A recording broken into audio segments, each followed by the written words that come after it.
Welcome to Crisis in Perception, where we examine the systems shaping our world one book at a time. Today, we're opening up a file that most of us think we already know. We've heard the names, the big ideas, but when you really look closer, it turns out we've only ever read the headlines. And this is a big one. We are looking at what is essentially the source code of modern democracy. Exactly. We're asking a foundational question. How is political legitimacy manufactured? Why do millions, sometimes hundreds of millions of people agree to be ruled by just a handful of other people? It's a strange arrangement when you think about it. It is, and specifically today, we're looking at what happens when the software of that authority, thousands of years of tradition, heredity, religious ritual, is suddenly challenged by a completely new operating system. An operating system based on what? Reason, math even. Written rules you can hold in your hand. That's it. It is the ultimate systems clash. It's order versus rights.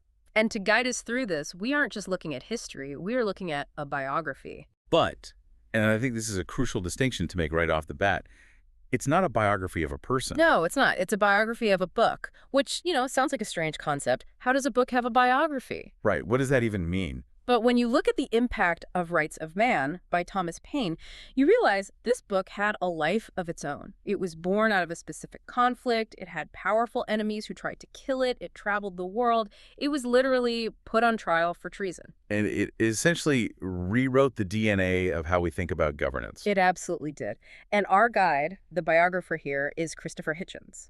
The book is Thomas Paine's Rights of Man, a biography. And honestly, when I saw this pairing, Hitchens on Paine, it just made perfect sense. You have Hitchens, who was one of the most, let's say, combative, articulate, anti-authoritarian voices of the late 20th century. Analyzing Thomas Paine, who is pretty much the Christopher Hitchens of the late 18th century. A perfect match. It really is.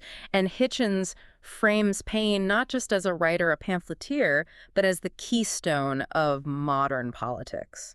You can feel Hitchens just vibrating on the page here. He loves Paine. He sees a kindred spirit. Totally. He sees Paine as a prototype. Think about it. Hitchens was a British man who moved to America, who championed universal rights, who absolutely hated the monarchy and despised the fusion of church and state. And that's Paine's entire resume. It's a mirror image. Thomas Paine was the original British man who moved to America, hated the monarchy, and despised the fusion of church and state. Hitchens is basically looking at his own intellectual ancestor. And he's looking at this moment in time, the 1790s, that just feels incredibly fragile. I think we often look back at history with this sense of inevitability. We assume, of course, we have democracy now. But reading Hitchens' account, you realize just how close the whole experiment came to being, strangled in the crib. Absolutely. The historical ecosystem, as we like to call it, was on fire. The French Revolution had just kicked off in 1789. The Bastille had fallen. The absolute monarchy of France, which you have to remember was the global superpower of the day, was just crumbling. And across the channel in Britain, the establishment is watching this, and they are absolutely terrified. Terrified is the word. They're watching this contagion of democracy, this radical idea of popular sovereignty, and they're scared to death it's going to jump the channel and infect the British working class. So this is where the conflict really begins. And it's not just a physical conflict with armies and navies. It's an intellectual war. It's a war of ideas. And this is where Edmund Burke enters the stage. Right. Edmund Burke. To really understand the system Paine wants to build, you first have to understand the system he was trying to tear down. And Burke was the chief architect and defender of that old system. He was its most eloquent guardian. He publishes his reflections on the revolution in France. And in doing so, he basically creates the intellectual blueprint for modern conservatism. I want to dig into Burke for a second because it's really easy to just paint him as a cartoon villain. The stuffy old guy defending the kings. But his argument was actually pretty sophisticated, wasn't it? It was incredibly sophisticated. And that's what made it so powerful and so dangerous to someone like Paine. Burke wasn't just standing up and saying, kings are great, rah-rah. No, it was much deeper. Much deeper. He was arguing for complexity. He argued that society is a living organism, not a machine you can just take apart and reassemble.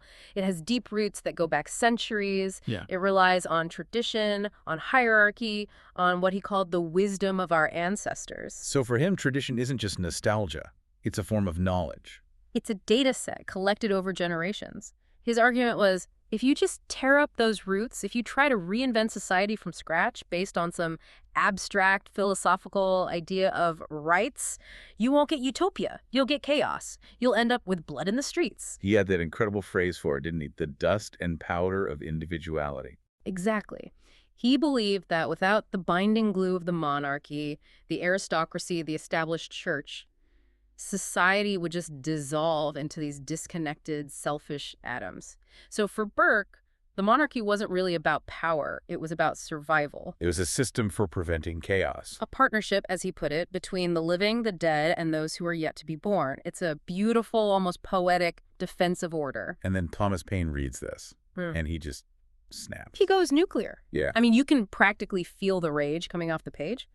Paine writes Rights of Man in 1791 specifically as a targeted counterstrike to every single point Burke makes. It's a direct debate. It is. If Burke is defending the legacy software of Monarchy 1.0, Paine is trying to force a system update to Republic 2.0. And here's the key. He isn't writing it for the elites in Parliament. He's not writing for the guys in powdered wigs. No, he's aiming this update directly at the hard drives of the British working class. The artisans, the shopkeepers, the people who are completely shut out of the political system. He's bypassing the gatekeepers. So let's get into the central thesis here. What is the core system output of Rights of Man? Because it feels like he's doing something more than just arguing. He's trying to redefine what government actually is. He is. The truly radical idea Paine introduces is that government is not a covenant between a ruler and the ruled. That was Burke's model. Burke argued that during the Glorious Revolution of 1688, the English people had essentially signed a contract with the king, renouncing their right to choose their leaders forever. Which sounds insane when you say it out loud. Paine thought so too. He says that's not a contract, that's a slave pact. Why should people who died 100 years ago be able to sell away the rights of people who aren't even born yet? It's an absurd proposition. So Paine flips it. He argues that a constitution is a compact between the people themselves to create a government. The people are the source of power. They build the government to serve them. That distinction seems subtle, but it changes absolutely everything. It reverses the flow of power. In Burke's world, power flows down from God to the king, who then grants certain privileges to the people. In Paine's world, power flows up from the people to the government they created. So the government is an employee, not a master. Precisely. Paine uses the old Roman term res publica, public affairs. If a government doesn't serve the public good, it has no legitimacy. It doesn't matter how old it is. It doesn't matter if your great-great-grandfather obeyed it. If it doesn't work for the living, it's null and void. Hitchens points out that the book's real function is as a tool to demystify the monarchy. Paine is stripping away all the pageantry and ceremony. He is. He has this wonderful analogy. He compares the monarchy to something kept behind a curtain. You know, there's all this bustle and solemnity and mystery out front. Robes and crowns and rituals. All of it. But Paine says if you just have the courage to pull back that curtain, you won't see some divine being. You'll just see a silly, contemptible thing. He's telling the British people, you are worshiping a stage prop. I love that image. It's the end of The Wizard of Oz. Pay no attention to that man behind the curtain. Yeah. Paine is the dog, Toto, pulling the curtain back. He is. And once you see the man behind the curtain, you can't unsee him. The spell is broken. And that is the crisis in perception that Paine was trying to engineer. Okay, let's unpack this with our core systems analysis. We have these two competing operating systems crashing into each other. The hereditary system versus the representative system. Let's start with the old world OS. How is the hereditary authority system actually designed? And, I mean, why did it last for so long? It seems so fragile. Well, the design is, on its face, deceptively simple. Power is transmitted via bloodline. The system administrator is whoever happens to be the eldest son of the previous administrator. Which, when you just say it out loud today, sounds clinically insane. Why would you run a country that way? It does. It sounds completely irrational. But we have to look at the incentive structure behind it. Why did brilliant people like Edmund Burke defend this system so fiercely? It can't just be about keeping their own power. It's not. The primary incentive, the main selling point, was stability. Burke's argument, and it's a powerful one, is that the single most dangerous moment in any society is the transfer of power. The succession. Mm-hmm. If you let people choose their leaders, you invite factionalism, you invite bribery, corruption, and, at worst, you invite civil war. England had been through horrific civil wars in its past. And the memory of that was very long. Very long. So the argument is, If the leader is determined simply by birth, there's no fighting over who gets to be king. It's settled by biology, it's automatic, it takes the most dangerous question in politics off the table. So the bug of having a potentially incompetent or even a cruel king is accepted because the main feature is you avoid a civil war every time a leader dies. That's the trade-off, exactly. Yeah. Burke argues that we trade choice for peace, and for most of history, that seemed like a pretty good deal to a lot of people. But Paine just comes in and attacks the fundamental logic of this design. He doesn't just say it's unfair. He says it's mathematically and biologically absurd. Right. He doesn't just make a moral argument, he makes a logical one. And Hitchens highlights this beautiful, almost comical absurdity that Paine points out. We would never accept a hereditary mathematician. I love that line so much. My father was a calculus genius, therefore I am now the professor of mathematics at Cambridge. It's ludicrous. Or a hereditary poet. My father wrote Hamlet, so now I am the poet laureate. Paine's point is that governance is a skill. It's a profession. It requires talent, judgment, intelligence, and hard work. And biology is just random. Completely random. Paine argues that nature itself disproves the hereditary principle because, as he puts it rather bluntly, nature frankly gives us kings who are fools just as often as it gives us kings who are wise. If God really wanted kings to be our divinely appointed leaders, he'd at least make sure they were all smart, but he doesn't. And this wasn't just some abstract theoretical burn. Paine had the ultimate undeniable piece of evidence standing right in front of him. There's a very real, very awkward glitch in the Matrix happening in England at that exact moment. The Mad King factor. Ah. King George III. The guy from the musical Hamilton, spitting and singing. The very same. But in reality, it was much, much darker than the musical portrays. By the time Paine is writing Rights of Man, George III is suffering from severe recurring bouts of clinical insanity. We now think it was probably a disease called porphyria. So you have Edmund Burke in Parliament, writing these soaring, poetic defenses of the wisdom of the king, the majesty of the crown, the sacred father of the nation. And the actual king is in a padded room wearing a straitjacket and talking to trees. Wait, literally talking to trees. Is that real? It's documented. There are reports from his physicians of him stopping his carriage in Windsor Park to get out and shake hands with a tree branch because he believed it was the King of Prussia. Wow. He was foaming at the mouth. He had convulsions. He had to be physically restrained by his servants. It was a genuine constitutional crisis. So let's pause here. Imagine you're a regular British citizen in 1790. You've been told your entire life that the king is God's anointed representative on earth, that his authority is sacred and absolute. And you look at him, and he's barking at a shrub. It creates a massive cognitive dissonance. It's a system crash in real time. It highlights the fundamental flaw in the hereditary system in a way that no pamphlet or essay ever could. Because it's not an argument anymore, it's a fact. It's an observable fact, and Paine just points at it and says, see, this is what I'm talking about. The system forces you to pledge allegiance and give power to a man who literally lacks the mental capacity to sign his own name. He talks about how it infantilizes the population. He does. He says the system keeps the people in leading strings, which was an 18th century term for, like, a harness or a walker for toddlers learning to walk. The monarchy treats adult citizens like children who can't be trusted to walk on their own 2 feet. It really is the ultimate emperor has no clothes moment, but with much higher stakes. Exactly. And this is why the aristocracy and the establishment hated Paine so much. It wasn't just that they thought he was wrong, it was that he was pointing out something so blindingly obvious that it made their entire system look like a cosmic joke. And systems of power can survive being hated. They can. They cannot survive being laughed at. Laughter dissolves the awe and the mystery that they depend on. So that's the old system, with its massive tree-shaking bug. Let's look at the upgrade. Insight number 2 in our analysis. Rights talk as a competing legitimacy system. How does this design fundamentally differ? Well, as we said, the flow of power is completely reversed. In the old system, power and rights flow down from God to the king, and then the king might, if he's feeling generous, grant some privileges or liberties to the people. So rights are a gift from the sovereign. They are. And this is the crucial distinction Paine makes. Burke talked about liberties as an inheritance, something your ancestors fought for and won for you, like a family heirloom or a piece of land passed down through generations. The Magna Carta, things like that? Exactly. Paine says no. He talks about rights, with a capital R, as inherent properties of being human. He argues that rights predate government.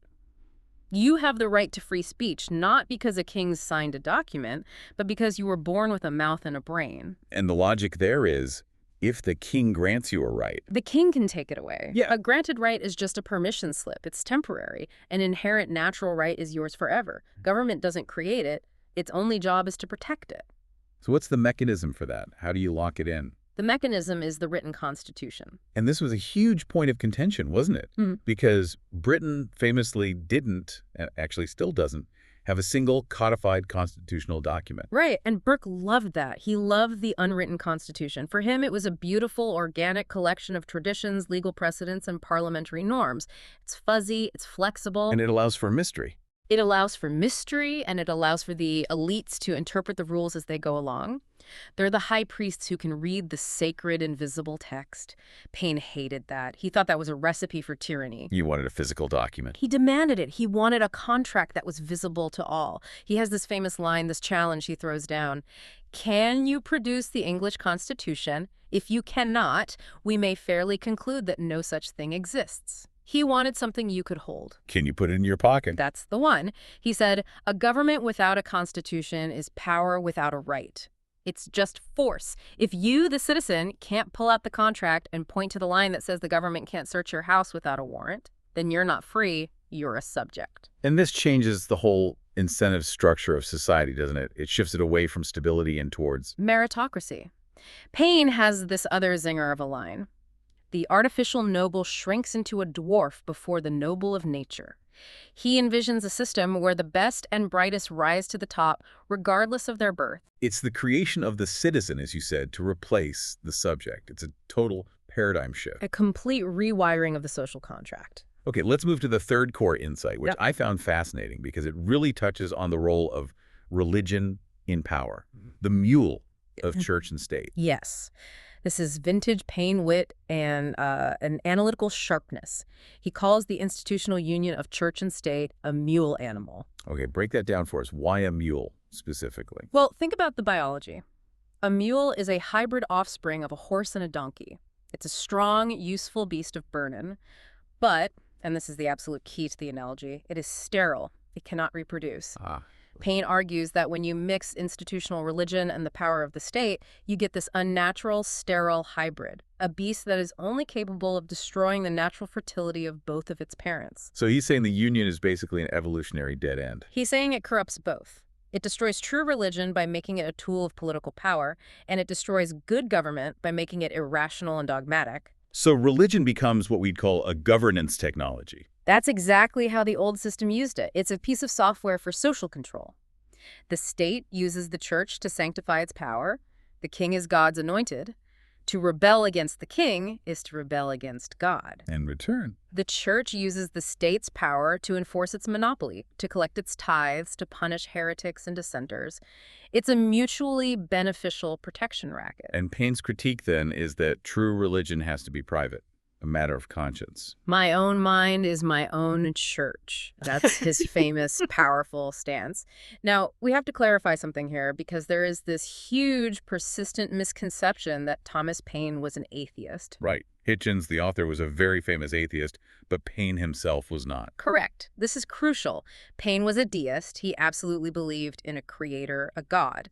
But he believed you found and understood God through the application of reason and by observing the natural world, the intricate design of a flower, the mathematical perfection of the stars. He didn't believe you found God through an intermediary. Exactly. Not through a priest in a fancy robe telling you who to vote for and which book is forbidden.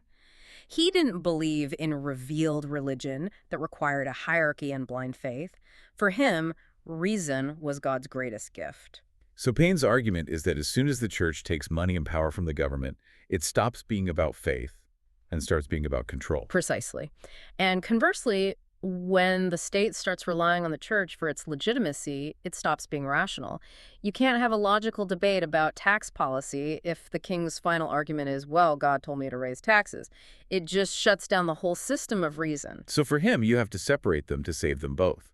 You need a secular state to allow for genuine spiritual freedom. That's the paradox he's pointing to. It's so interesting to compare the different models that were emerging at the time. You have the American model, which Paine obviously loved, the strict separation of church and state. Then you have the British model, a state-sponsored and controlled theology with the king as the head of the church. And then you have the French model, which got, Sure. well, it got complicated. Very complicated. The French Revolution, in its more radical phase, went in the opposite direction and created its own state-sponsored cult of reason, and later a cult of the supreme being. Paine was actually very uncomfortable with that Why? It sounds like something he'd support. because it was still the state telling you what to believe. He didn't want the state to ban religion. He just wanted the state to get out of the religion business entirely. Let people's minds be free. Fascinating. Okay, insight number 4. War. This is a big one. Paine argues that in the old system of monarchy, war is a feature, not a bug. Yes, this is a stunningly modern systems analysis of what we now call the military-industrial complex, but, 18th century style. Paine looks at Europe and asks a simple question. Why are these monarchies constantly at war with each other? Is it because they have legitimate, unavoidable grievances? Or is it something else? Or is it because the system of monarchy itself requires war to function? Then he concludes it's the system. He does. He argues that war serves 2 primary functions for the hereditary system. First, it justifies high taxation. If you're in a constant state of emergency, a perpetual war against France or Spain, you can demand exorbitant sums of money from the people for national defense. And where does that money go? Well, a lot of it goes to the aristocracy. War creates patronage and jobs for the second sons of the nobility, the entire officer class of the army and the navy. If you're a duke and you have 4 sons, the first son gets the land and the title, but what about the other 3? They need income and status. So you make them generals and admirals. Exactly. War is a jobs program for rich kids, according to Paine. And second, it's a powerful tool of distraction. He writes something like, what better way to keep unschooled and unemployed serfs in line than to give them the king's shilling and a red coat? If the poor are marching off to fight the French, they aren't marching on the palace to demand bread or political rights. It exports the social problem. It gives them an external enemy to hate instead of the landlord or the tax collector. Paine's alternative system is pretty optimistic, though. He genuinely seems to believe that republics will naturally be peaceful. This is definitely where his beautifully rational system design theory hits the hard, messy wall of human reality. Yet a bit too much faith in commerce. He did. Paine believed that republics are driven by commerce and trade. Merchants want to trade with each other, not fight. War is expensive and bad for business. So he had this almost utopian idea that if all the nations of Europe became republics, we'd basically have world peace. Which did not exactly happen. Democracies still fight plenty of wars. No, it didn't work out that way. But to be fair to him, he did propose a mechanism to enforce this peace that sounds surprisingly modern. What was that? He proposed a naval federation, an alliance between the navies of England, France, and the United States, which would be so powerful that they could jointly agree to reduce their naval arms and force the rest of the world to do the same. Wait, that sounds like a proto-NATO, a collective security agreement. It is. It's the core concept of collective security, using overwhelming united force to mandate peace and enforce disarmament. It's an incredibly advanced idea for 1791. I want to move to the part of the book that I think surprises people the most when they first encounter it. Because we tend to think of Paine as this revolutionary firebrand. A guy standing on a soapbox yelling, liberty or death. The pure political theorist. Right. But in the second part of Rights of Man, he puts away the philosophical soapbox and pulls out a calculator, an accountant's ledger. This is the section of the book that people often forget, but Christopher Hitchens argues it's actually the most revolutionary part of all. Paine isn't just complaining about the system anymore. He's engineering a new one. He proposes a detailed, costed blueprint for the modern welfare state. He does this in 1792. In 1792. It is absolutely mind-blowing. He literally does the math. He performs an audit of the British Empire's finances. He looks at the tax revenue, which was massive, and he calculates that almost all of it is going to just 2 places. War and the rich. Basically, yes. Paying off the interest on enormous war debts and paying pensions and salaries to the aristocracy and the royal court. So the poor are paying taxes to subsidize the lifestyles of the rich and fund wars they die in. Explicitly. Paine exposes this. And then he says, okay, if we adopt a republican system and we stop fighting these pointless wars and we stop paying dukes just for being dukes, we will have a massive annual surplus. Millions and millions of pounds. And this is the system update. What does he propose doing with that surplus? It is the invention of the social safety net from scratch. He proposes a specific stipend for the education of poor children. He wants every child in the nation to be taught to read, write, and do arithmetic. Universal education. Then he proposes a state pension for the aged. He wants to give a certain amount to everyone over the age of 50 and double that amount for everyone over 60. Unbelievable. It gets better. He proposes a maternity benefit for new mothers to help with the cost of having a child. He even proposes a fund to pay for the funeral expenses of the poor so they don't have to suffer the indignity of being buried in a mass, unmarked grave. It's the Beveridge Report. But 150 years early? That is just wild. It is. And you have to understand how utterly radical this was. For Burke and the elites, poverty was seen as inevitable. It was part of God's plan. Or it was a moral failing. If you were poor, it was because you were lazy or a drunkard or sinful. And Paine just completely flips that script. Totally. Paine is the first to argue, in a mainstream way, that poverty isn't a moral failing. It's a system failure. It's a bad design. It's a result of a misallocation of a nation's resources. If you fix the government, you can basically eliminate the worst forms of poverty. Okay, I can really see now why they wanted to hang him. Calling the king a fool is one thing, but telling the entire working class of Britain, the government actually owes you money, that is regime change talk. That is the most dangerous idea of all, because it shifts the listener's perception of themselves. It moves them from being a subject whose duty is to serve the king to a citizen who is served by the state. That is the core shift. That is the new operating system taking hold. I want to zoom out for a minute and explicitly map this system. We often talk about nodes and feedback loops on this show. Let's really break down the political ecosystem of the 1790s. Who are the key actors in this network? Okay, let's map it. At the very top, the central node of the old system, you have the monarchy itself, personified by George III.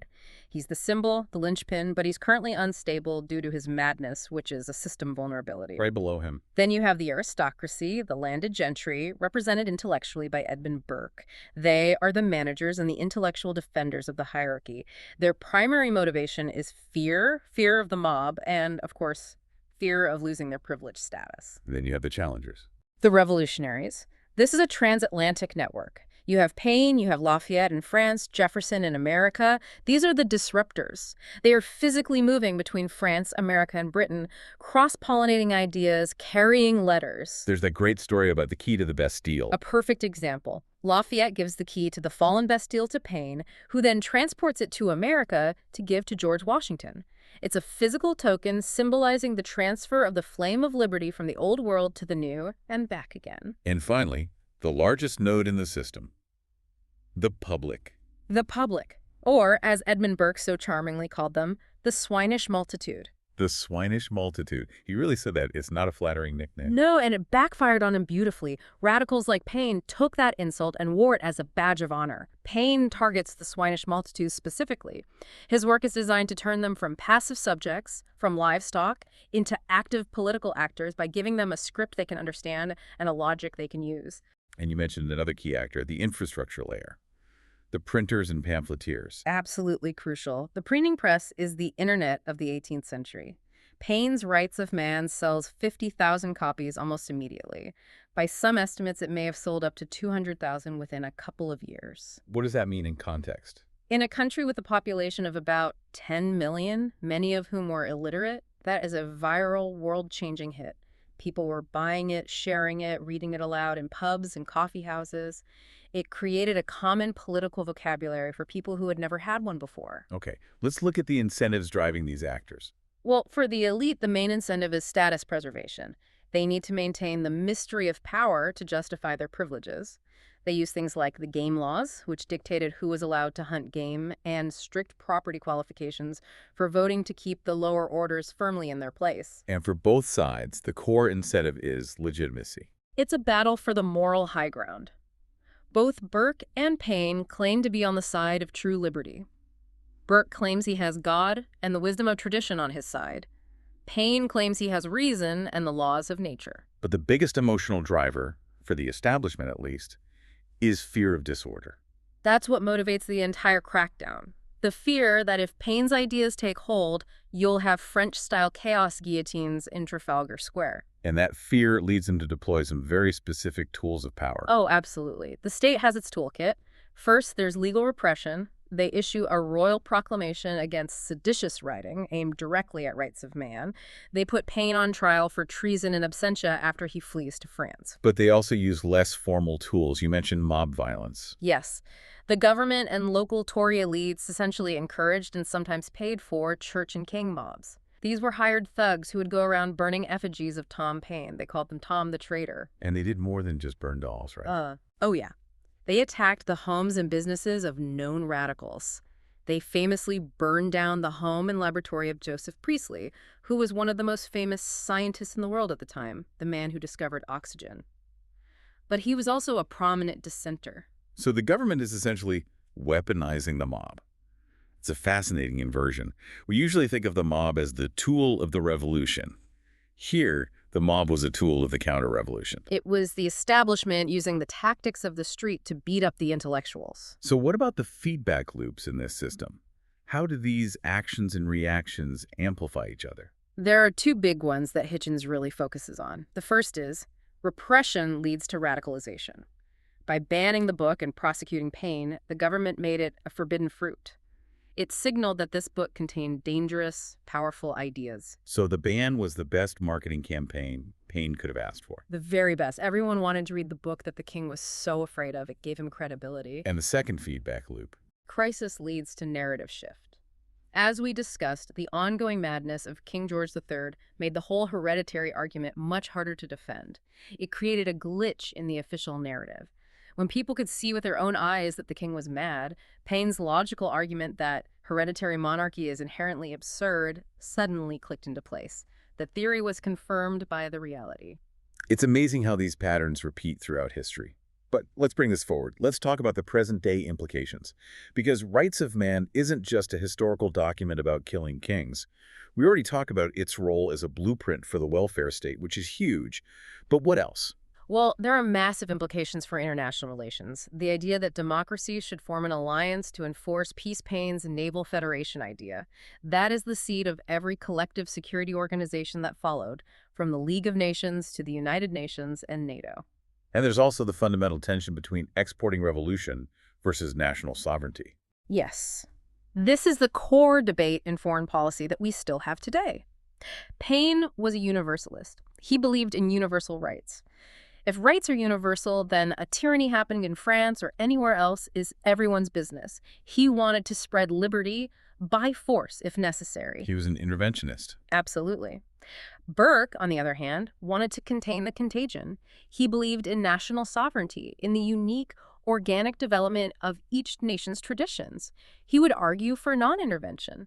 We still have this debate today. Should we intervene in other countries to promote democracy? You can frame it as a Painite foreign policy versus a Burkean foreign policy. And then there's the whole topic of mass communication. This might be his most enduring legacy. Paine was arguably the first to write political philosophy for the masses, not for the elite. Before Paine, serious political theory was written in Latin or in very dense, complex academic English. It was a conversation happening inside a very exclusive club. And Paine just kicked the door down. He kicked the door down and started speaking in a language everyone could understand. As plain as the alphabet, he said. He used analogies, humor, cutting sarcasm, and simple, powerful logic. Hitchens makes the case that Rights of Man is the direct ancestor of all mass media political discourse. He bypassed the gatekeepers to speak directly to the lower orders. So he was the first great populist intellectual. In the best and most profound sense of that word, yes. He democratized the very language of power, making it accessible to everyone. This connects so deeply to our channel's central theme, the crisis in perception. One of the biggest takeaways here for me is the difference between blaming systems and blaming individuals. This is a crucial distinction that Paine makes throughout his work. He argued that Louis VI, the King of France who was eventually executed, wasn't necessarily a bad guy. He described him as a mild man, not a monster. But the system of absolute monarchy, Paine argued, inevitably made him a tyrant. The office itself was the problem. So the crisis in perception happens when the people stop seeing the individual king as a sacred father and start seeing the institution of monarchy as just an expensive and inefficient administrator. Exactly. It perfectly highlights how systems of power use mystery and solemnity, the robes, the crowns, the rituals, the plumage to manufacture consent. Paine's tool is plain speech, which acts like a solvent to dissolve that sentimental glue. He's telling everyone, stop looking at the fancy feathers and look at the actual bird. It's sick. The system is killing it. And the resistance to this kind of structural explanation was, and still is, so intense. The British establishment didn't want to debate Paine the theorist. No, because they knew they would probably lose. It's very difficult to debate the basic logic that hereditary math professors are a bad idea, so they attacked Paine the man, The classic ad hominem. the oldest trip in the book. They launched a massive smear campaign, demonizing him as a filthy drunkard, an adulterer, a creature of no morals, and most damningly, an atheist. They tried to make him personally toxic so that ordinary, decent people wouldn't dare listen to his ideas. It's a classic defense mechanism of any threatened system. If you can't win the argument, attack the messenger. So, as we begin to wrap this up, let's reflect. What is the ultimate legacy of this book, this Rights of Man? What does it help us see differently? I think at its core, Rights of Man taught the world that political legitimacy is not a supernatural gift from God. It is a human construct. It's technology. And if it's not working, we, the people, have the right to open the casing and re-engineer it. It shifted the user interface of government. That's a great way to put it. It shifted the UI from tradition and obedience to reason and rights. And whether we know it or not, we are all living in the world that Thomas Paine helped design. The very language we use about rights, constitutions, and popular sovereignty was codified by him. But there's a dark side here, too, a double-edged sword, right? Mm-hmm. The story doesn't end with a peaceful transition to a rational utopia. Not at all. There is a deep tragedy here. Paine was, at his heart, a profound optimist. He truly believed that reason, once unleashed, would automatically lead to justice and peace. He did not foresee the terror in France. He didn't see the guillotine coming for everyone. He didn't. The French Revolution, which he had championed, spiraled into a bloodbath of paranoia and violence. They started chopping off the heads of the revolutionaries themselves, not just the king and queen. And Paine himself got caught in that machine. He did. He was elected to the French National Convention, but he fell afoul of the radical Jacobin faction under Robespierre. He was thrown into the Luxembourg prison in Paris. He was scheduled for the guillotine and only escaped by a fluke, a mark on his cell door being misinterpreted.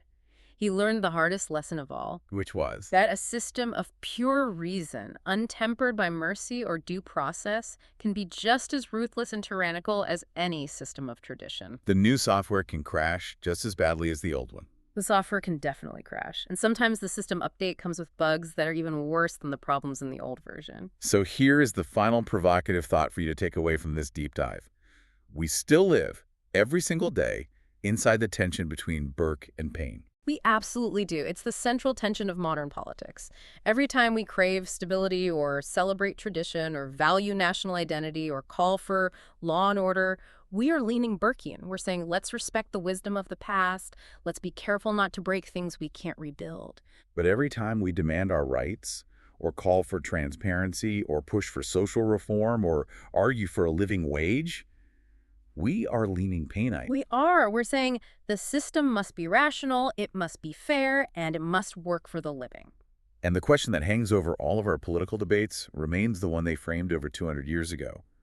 Does the earth belong to the living, or do we owe a debt to the structural stability provided by the dead? That is the eternal debate. There's no easy answer. Christopher Hitchens' book is Thomas Paine's Rights of Man, a biography. It is a fantastic, sharp, and passionate read if you want to see how these world-changing ideas were forged in the fire of revolution. Highly recommended. Hitchens' prose is a joy to read, and his historical dive is incredibly deep and insightful. This project is free and publicly accessible.